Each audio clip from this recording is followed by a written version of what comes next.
Bom dia, pessoal. Espero que estejam todos bem.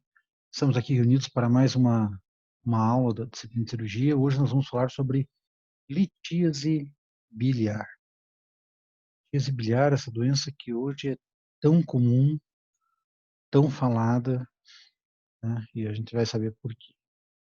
Em relação à anatomia da vesícula biliar, pessoal, na árvore biliar, nós não vamos entrar em muitos detalhes, porque vocês já conhecem isso muito bem, então apenas referendando a localização da vesícula na face inferior do fígado, nutrido pela artéria cística, pelo, alimentada de forma motora e inervação pelos ramos do vago, né, e sensitiva por nervos simpáticos.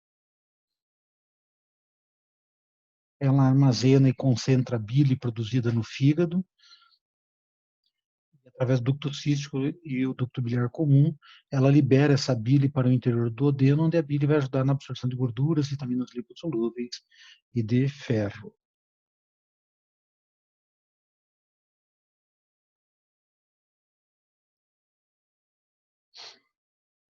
Então, alguns conceitos nós temos que ter em mente. Primeiro, colelitíase, colicistolitíase e litíase vesicular são a mesma coisa, é a famosa pedra na vesícula que os leigos falam. Então, pedra ou cálculo na vesícula, colelitíase, colicistolitíase ou litíase vesicular.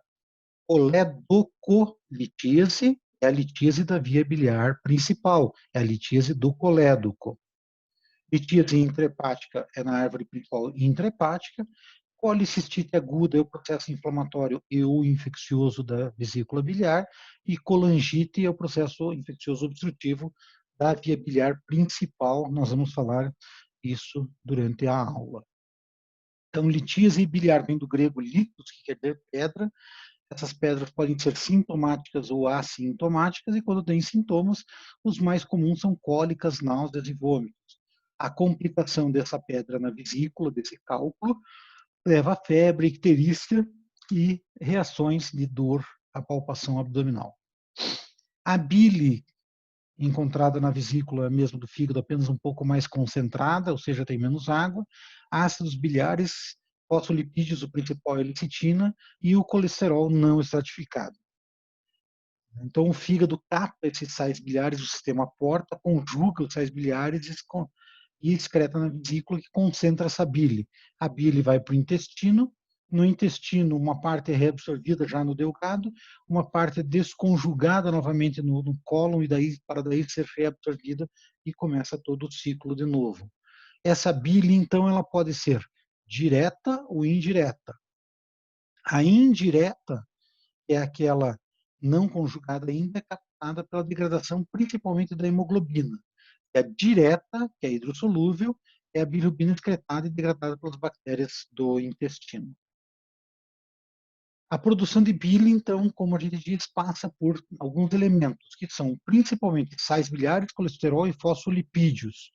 O colesterol vem dos alimentos ou da síntese hepática, ele não tem nada a ver com a hipercolesterolemia sanguínea, embora possa ter uma coincidência de incidências, né? Fosfolipídios, o principal, como a gente falou, é a lecitina, e é a desarmonia desses elementos que faz com que essa bile seja litogênica, como mostrada nesse famoso triângulo de Admirante-Small, em que à medida que eu tenho mais sais biliares e menos colesterol, essa bile é menos litogênica.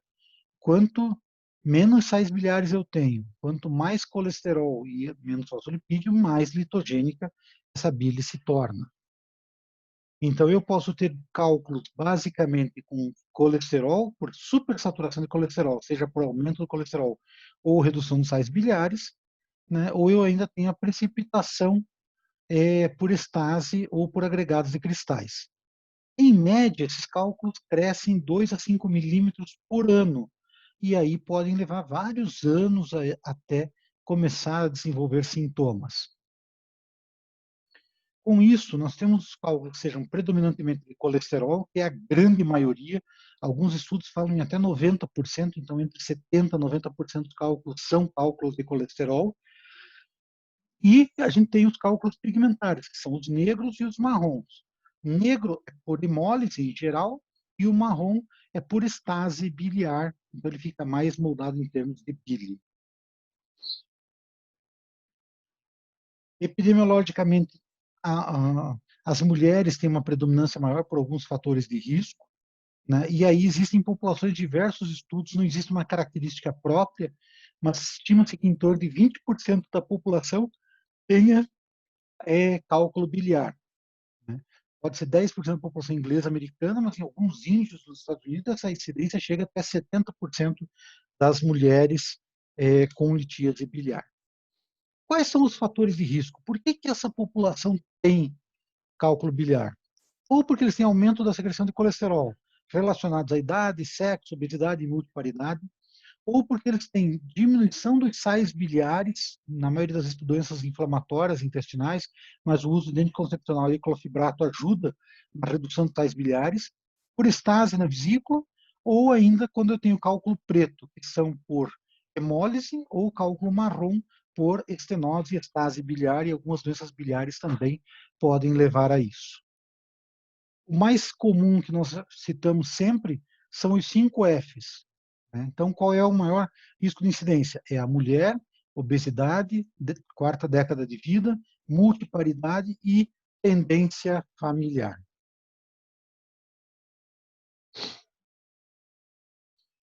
Uma vez que tem cálculo, esses cálculos podem ser assintomáticos ou ao longo da vida podem desenvolver sintomas. O mais comum é a cólica biliar, recorrente vai se transformar numa colicistite crônica e, se migrar, pode obstruir e fazer obstrução do ducto cístico e causar uma colicistite aguda. Como que eu vou fazer esse diagnóstico?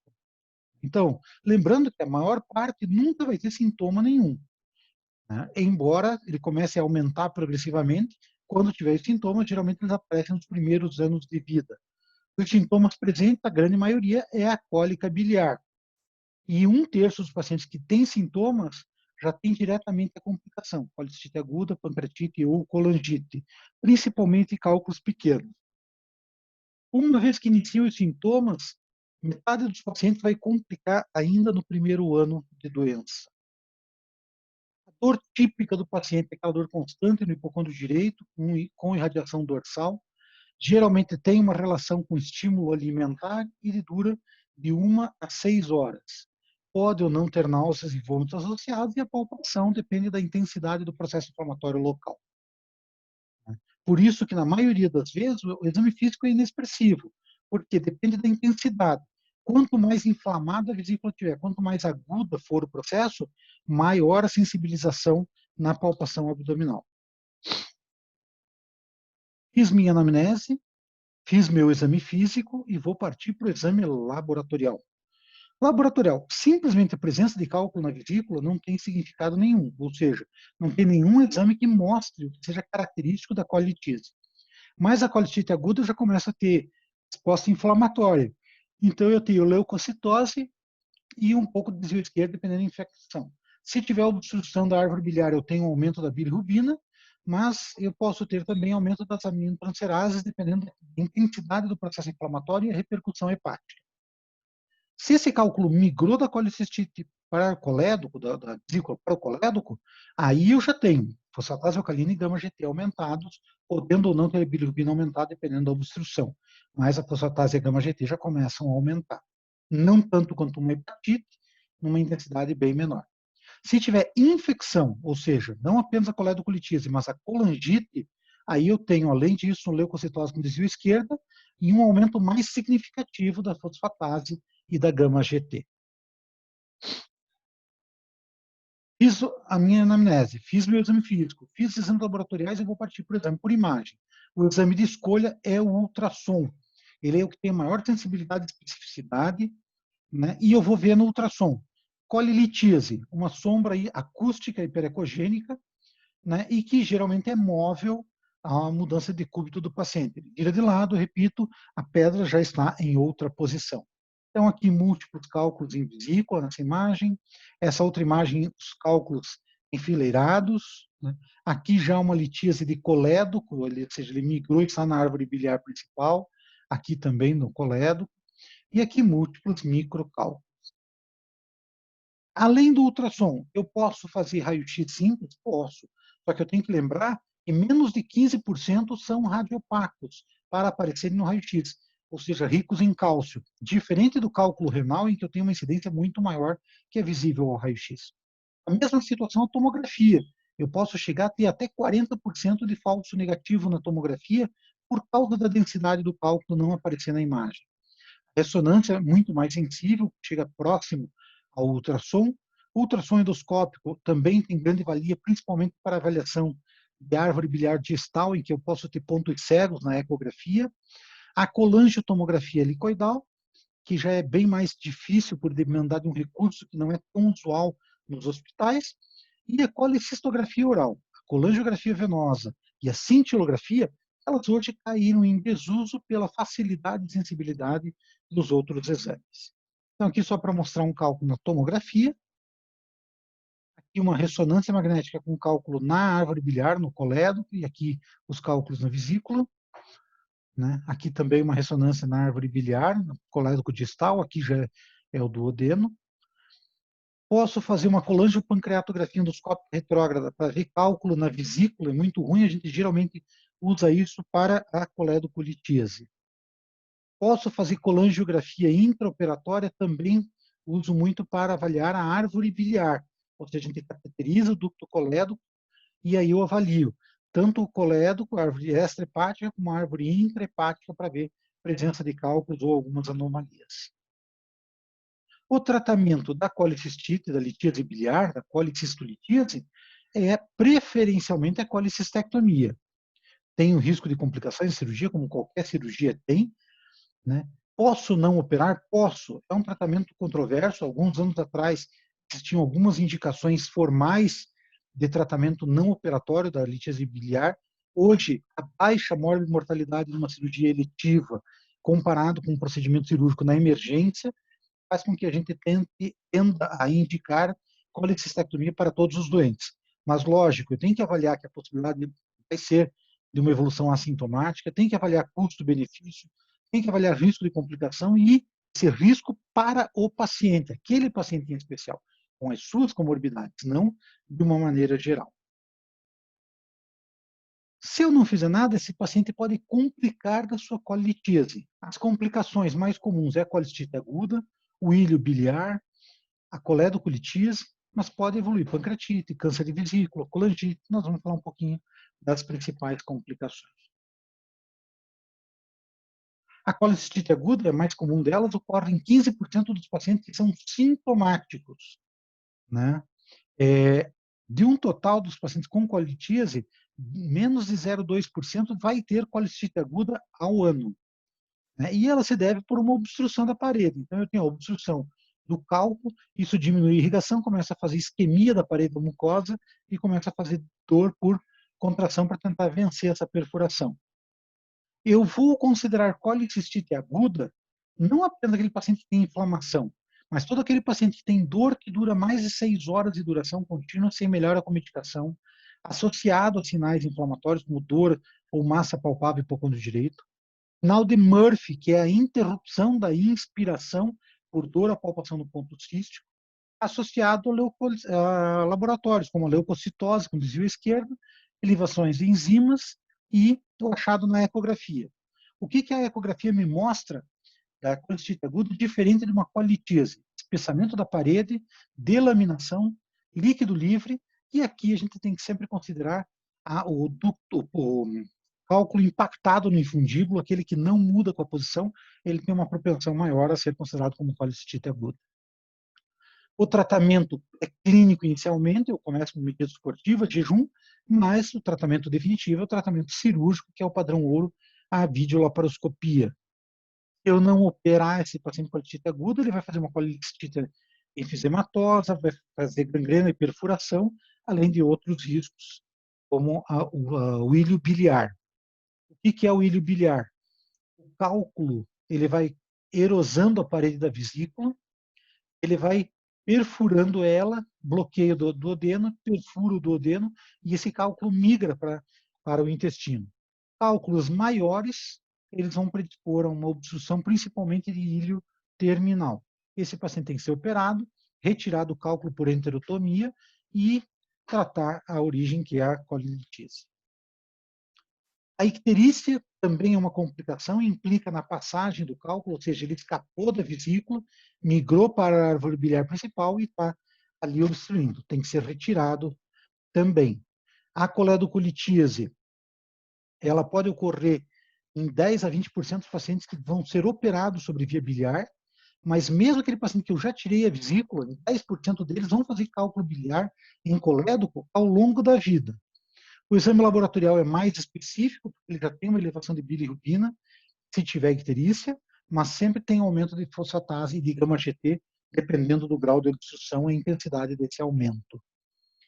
A clínica, eu posso ter uma icterícia transitória, principalmente se o cálculo for flutuante, então tem hora que obstrui, faz icterícia, melhora, né? Isso é chamado sinal de Courvoisier, que é o surto transitório de síndrome colestática por icterícia flutuante. Se tiver bactérias, se eu puder colher cultura, a bactéria mais comum é a Escherichia coli, e se eu não fizer nada da coledocolitíase, ele vai fazer uma icterícia obstrutiva, uma colangite e, eventualmente, uma pancreatite, dependendo do ponto de obstrução. O diagnóstico, é importante a gente lembrar que o meu diagnóstico é confirmar ou excluir se tem coledocolitíase da forma menos invasiva, mais precisa que puder e com melhor custo-benefício.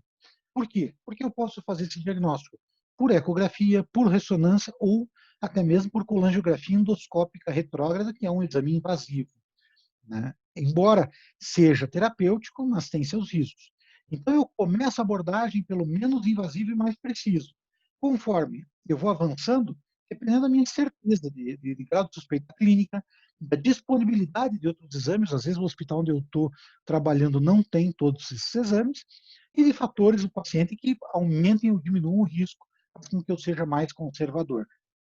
O laboratório do paciente com coledocolitíase, ele é flutuante, porque depende da obstrução ou não, mas em geral tem aumento da bilirrubina, das enzimas, principalmente fosfatase alcalina e transaminases.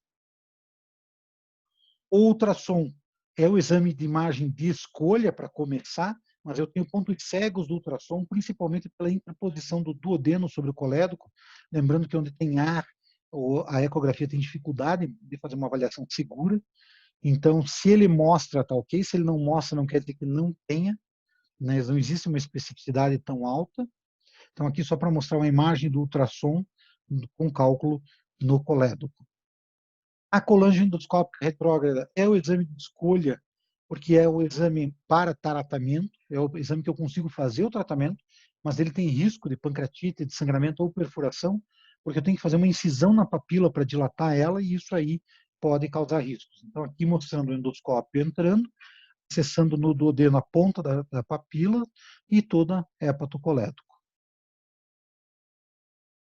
Colangiopancreatografia por ressonância, ele tem uma alta sensibilidade e especificidade, mas também é só para diagnóstico, né? Só que quanto menor o cálculo, mais lama biliar, menor a sensibilidade da colangiorressonância.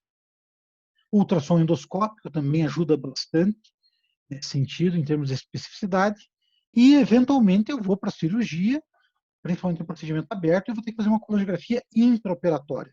Eu não tinha outro exame disponível no meu serviço, eu opero, seja por vídeo, seja por cirurgia aberta, só que eu tenho aqui artefatos técnicos que me atrapalham e diminuem a qualidade do meu exame, além do fato de ser operador dependente.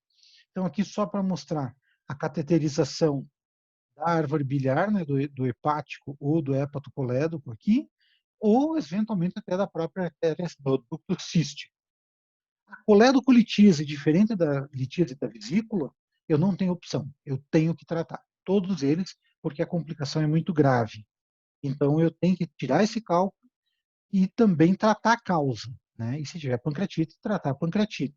E a escolha depende muito do momento. Se eu tiver antes da cirurgia, a papilotomia endoscópica é o melhor método para fazer o tratamento, eu já tiro o cálculo e me permite uma cirurgia por vídeo com mais segurança. Durante a colecistectomia, eu vou ter que abrir o colédoco, explorar, deixar dreno, e aí já aumenta a morbidade cirúrgica. Então, por vídeo, dá para fazer isso também? Também dá. Eu insiro um Fogart ou uma cesta através do ducto cístico e arrasto o cálculo para fora do ducto. E, eventualmente, eu posso ter que fazer, abrir o colédoco mesmo, só que daí eu tenho que pôr um dreno no colédoco. Então, aqui só para mostrar uma cesta para retirar do cálculo, ou eu inserindo aqui pelo ducto um balão de Dórmia, que é de um cateterismo, que ele vai, eu encho depois do cálculo e vou puxando o cálculo para cima, de volta. E, eventualmente, fazer isso por via aberta, por via convencional. Então, a gente estava falando de vídeo. Se eu não tirar esse cálculo, esse paciente infeccionar, eu vou ter uma colangite aguda, que é uma grande emergência. Eu tenho uma infecção bacteriana, geralmente Escherichia coli, 80% das vezes. Posso ter Klebsiella e bacterióides frágeis em até 15%. Causa disso, a mais comum é a obstrução biliar, principalmente do colédoco distal. Eu aumento a colonização bacteriana e aí essa colonização vai fazer icterícia, vai fazer febre e vai fazer dor abdominal. Isso, caracteristicamente, para nós chamamos de tríade de Charcot: icterícia, febre e dor abdominal. Se eu não fizer nada, esse indivíduo piora, ele além da icterícia, febre e dor abdominal, ele começa a fazer confusão mental e alteração hemodinâmica com choque, com hipotensão. Isso é uma colangite tóxica, isso é chamado de penta de Reynolds, é uma emergência muito grande, tem que ser desobstruído o mais precoce possível esta árvore biliar. Então, eu posso ter pedra na vesícula. Essa pedra na vesícula, eu vou indicar cirurgia, preferencialmente, eletiva, por videolaparoscopia, que é o tratamento de escolha. Não tem cirurgia, faço cirurgia aberta. Posso não operar em algumas situações, considerando o número de pacientes assintomáticos, claro que eu posso, mas esse paciente pode complicar. Policistite aguda, trato clinicamente e já opero, preferencialmente nos primeiros dias de quadro clínico. A fístula biliar, que é por migração do cálculo através de erosão e perfuração, eu tenho que tirar, abrir o intestino, fazer uma enterotomia, tirar esse cálculo e depois tratar a vesícula. E a coledocolitíase, que é a migração do cálculo para a árvore biliar. Este, independente de sintomas, é obrigatório o tratamento cirúrgico. Aqui eu deixo para vocês, pessoal, algumas referências, valem a pena serem consultadas, algumas referências complementares que são relacionadas a tópicos específicos da aula também, muito bons para vocês lerem, e eu fico à disposição de vocês. Espero que vocês tenham aproveitado a aula, espero que tenham gostado, e a gente se vê em breve. Fiquem com Deus, se cuidem, e até a próxima aula, pessoal.